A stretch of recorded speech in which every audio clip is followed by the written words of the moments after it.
Stock ಮಾರ್ಕೆಟ್ನಲ್ಲಿ ನಷ್ಟ ಆಗಿದ್ದ ಕಾರಣಕ್ಕೆ ಮನನೊಂದು ಯುವಕನೋರ್ವ ಗುಂಡು ಹಾರಿಸಿಕೊಂಡು ಆತ್ಮಹತ್ಯೆ ಮಾಡಿಕೊಂಡ ಘಟನೆ ಮಡಿಕೇರಿಯಲ್ಲಿ ನಡೆದಿದೆ. 24 ವರ್ಷ ಪ್ರಾಯದ ಕವನ್ ಜೀವಂತಗೊಳಿಸಿದ ಯುವಕ ಈತ ವಿಪರೀತ ಸಾಲ ಮಾಡಿಕೊಂಡು ಮಾನಸಿಕವಾಗಿ ರೋಸಿ ಹೋಗಿದ್ದ ಎಂದು ತಿಳಿದು ಬಂದಿದೆ.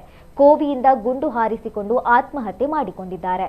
ಘಟನಾ ಸ್ಥಳಕ್ಕೆ ಮಡಿಕೇರಿ ಗ್ರಾಮಾಂತರ ಠಾಣೆ ಪೊಲೀಸರು ಭೇಟಿ ನೀಡಿ ಪರಿಶೀಲನೆಯನ್ನು ನಡೆಸಿದ್ದಾರೆ.